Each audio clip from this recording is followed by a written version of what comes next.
Chào các bạn, mình đang chuẩn bị làm những cái loại bánh mì mà liên quan tới men tự ủ hay mình còn gọi là men chua. Thì nhân tiện đây mình sẽ làm cái clip ngắn này để chia sẻ cái phương pháp mới mình làm ra cái men tự ủ đó. Nó đơn giản hơn, nhanh hơn và hiệu quả hơn với lại cái phương pháp thông thường mà mình đã từng hay làm ha. Và bây giờ chúng ta bắt đầu. Bây giờ mình bắt đầu cân nguyên liệu ha. Đầu tiên là mình sẽ cân bột. Ở đây mình sẽ cân khoảng 20g bột cho cái lần trộn đầu tiên.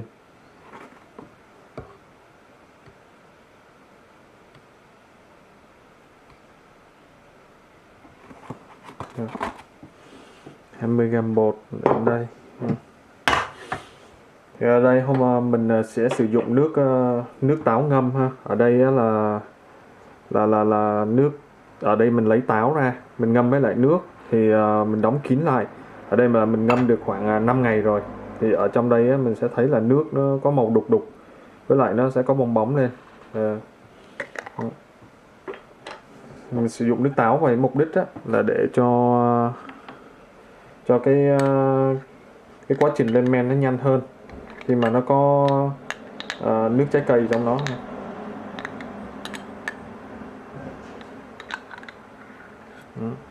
Nãy mình cân 20g nước, thì ở đây với cái loại bột mà mình đang xài là bột thường thôi, chứ không phải là những cái loại mà bột nguyên cám, cho nên mình xài nước sẽ thấp hơn so với lại lượng bột mà mình cân. Đó. Nãy là mình cân 20g bột, thì ở đây mình sẽ sử dụng là khoảng 17g nước táo. Ok. Đó. Rồi. Với ở đây mình đã cân là 5g mật ong. Thì mật ong mục tiêu cho nó để cho nó kích hoạt, nó làm cho men nó dậy nhanh hơn ha. Ở đây sẽ đổ nước táo vào mật ong trước, trộn lên cho nó đều.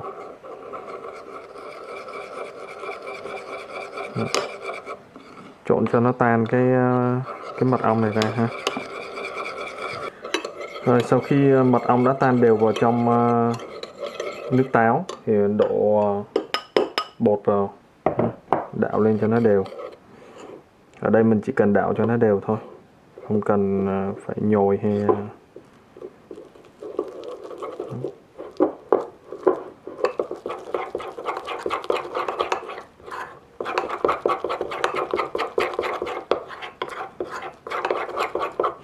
thì cái loại bột mà mình đang sử dụng này nè, chỉ đơn giản là loại bột làm bánh mì thôi ha.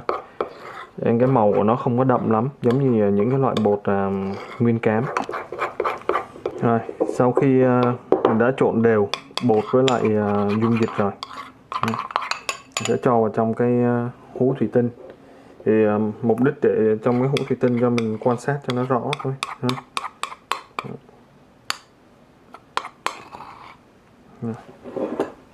Đơn giản vậy thôi. Sau đó mình sẽ lấy cái plastic mình đậy lên. Hoặc là các bạn châm lỗ để cho nó thông thoáng không khí, hoặc là mình có thể là không cần phải đậy quá kín, mình hở ra tí xíu thôi. Đây mình sẽ đậy lại bằng châm lỗ. Thì sau khi mà mình đậy lại xong mình sẽ tìm một cái nơi nào mà nó ấm ở trong nhà. Ví dụ như ở bên đây hiện tại nhiệt độ ở bên mình bây giờ đang là nó đang là 16 độ, thì nó khá là lạnh. Thì với cái nhiệt độ này làm cho men của mình lên rất là chậm và yếu. Nên đó là lý do mà mình phải tìm một cái nơi nào đó, ví dụ như gần cái bếp, mình để ra để nó vô cho nó ấm. Thì sau 24 tiếng hồ sau thì nó sẽ bắt đầu, nó có những cái biểu hiện giống như có một cái vài bong bóng, nó thể hiện là là con men nó bắt đầu hoạt động và đã xuất hiện rồi ha. Còn như ở Việt Nam mình mùa này đang rất là nóng, cho nên ở miền Nam mình nên có thể là tìm những cái nơi nào đó mát để mà mình để nó vào cái góc mát đó, chứ không nên để nơi nóng là rất là dễ bị hư và chảy lỏng này. Và đây là sản phẩm của ngày thứ nhất. Ngày thứ nhất thì nó chưa có gì là đặc biệt lắm. Ok, rồi 24 đồng hồ sau mình sẽ gặp lại. Và đây là sản phẩm của chúng ta sau 24 tiếng ha.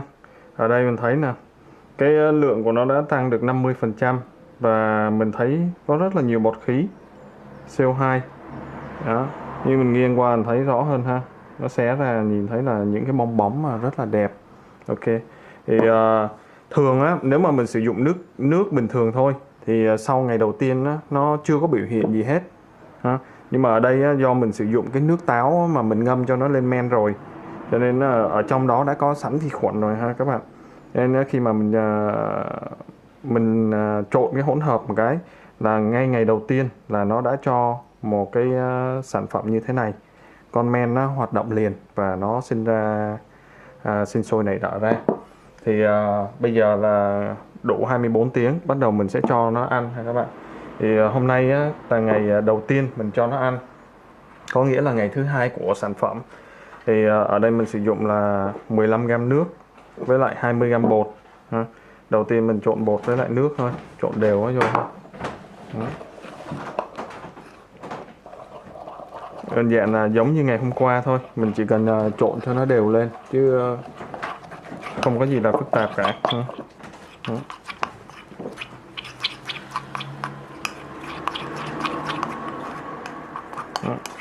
Thì khi trộn đều cái định lượng của mình á, nó sẽ được một cái hỗn hợp như thế này, nó dẻo và nó sệt chứ nó không có lỏng.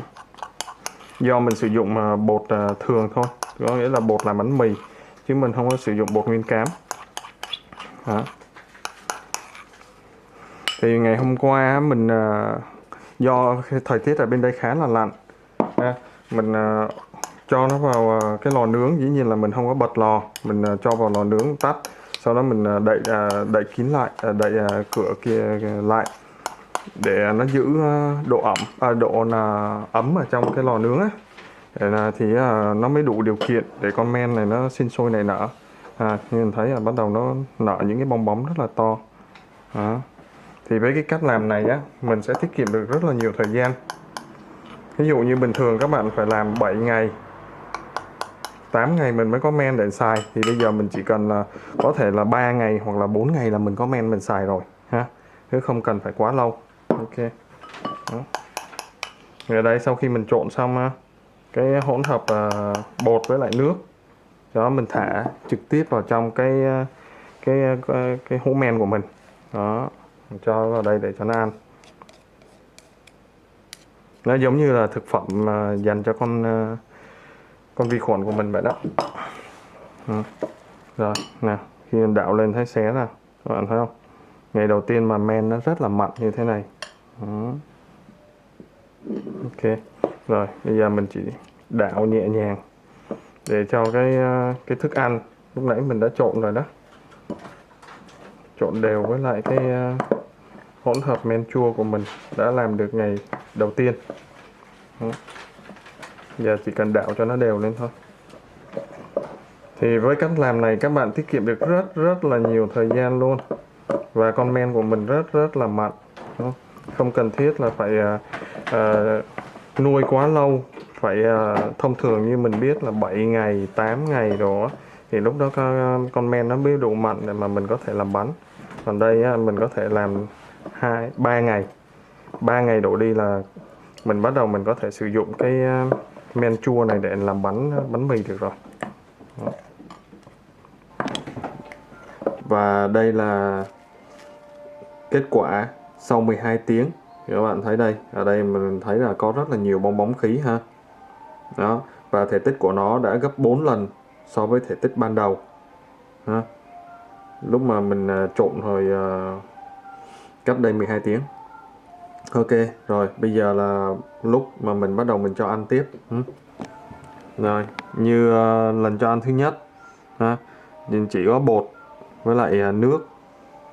Rồi, sẽ trộn đều hai nguyên liệu này lại với nhau.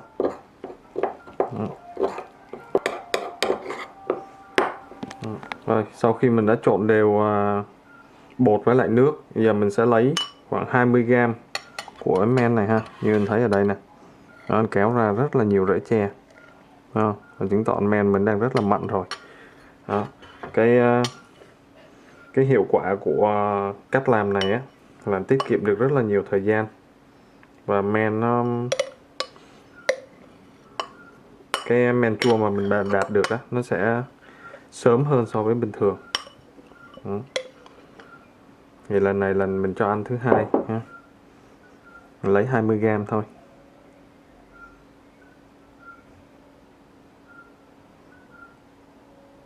Ok rồi. Đó. Sau đó mình trộn cho nó đều lên.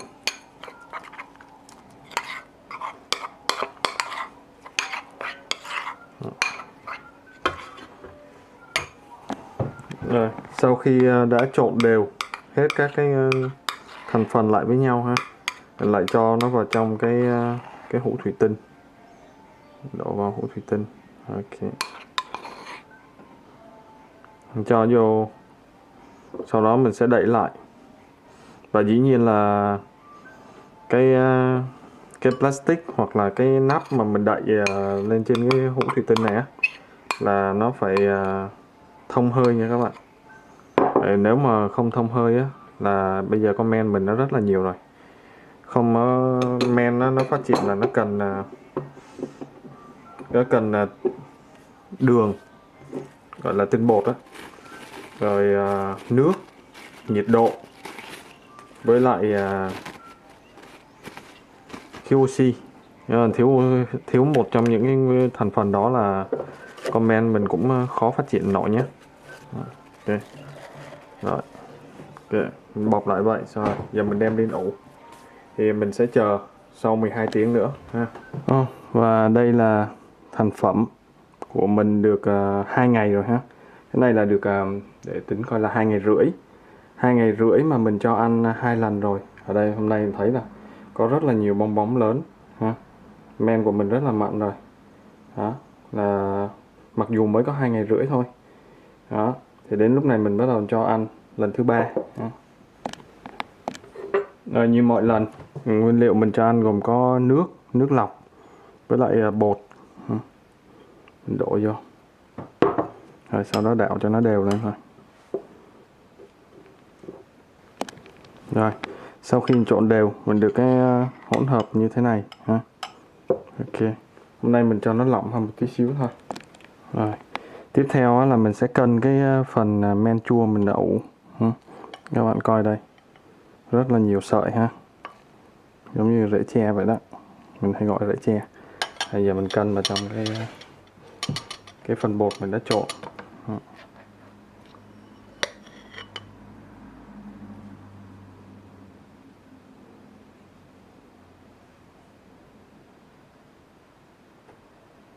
Ok, lấy ra.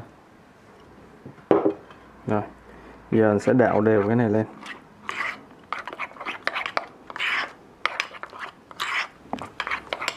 Rồi, sau khi hỗn hợp đã được trộn đều ha, mình lại cho ngược trở lại vào trong cái hũ thủy tinh sạch. Rồi, sau đó mình sẽ đậy lại. Và giống như những lần trước ha, đậy lại đục lỗ ở trên cái plastic. Bây giờ mình để khoảng chừng 18 tiếng hồ nữa là mình có thể sử dụng được. Và đây là sản phẩm men chua của mình đã được 3 ngày rưỡi. Tuổi nó được 3 ngày rưỡi rồi ha các bạn. Thì như mình đã nói ha, với công thức này á, mình sẽ tiết kiệm được rất là nhiều thời gian. Và hôm nay là mình có thể sử dụng cái men này để làm bánh mì được rồi. Như các bạn thấy đây ha, có rất là nhiều bong bóng to, rất nhiều bong bóng nổi to, chứng tỏ là con men của mình đã rất mặn rồi, đủ và dư sức để có thể làm bánh mì men chua. Với công thức bánh mì men chua mình sẽ hướng dẫn ở những clip tiếp theo. Thì cái cách để mà bảo trì men á, thì mình lấy ra một phần, mình làm bánh mì, Sau đó mình sẽ lại nuôi tiếp, có nghĩa là mình lại cho nước với lại bột vô tiếp để con men nó tiếp tục nó ăn, để nó phát triển tiếp ha các bạn. Đó. Rất là mặn này, bong bóng to và nhiều ha. Rồi, giờ chúc các bạn thành công và hẹn các bạn trong clip hướng dẫn làm bánh mì men chua. Đó.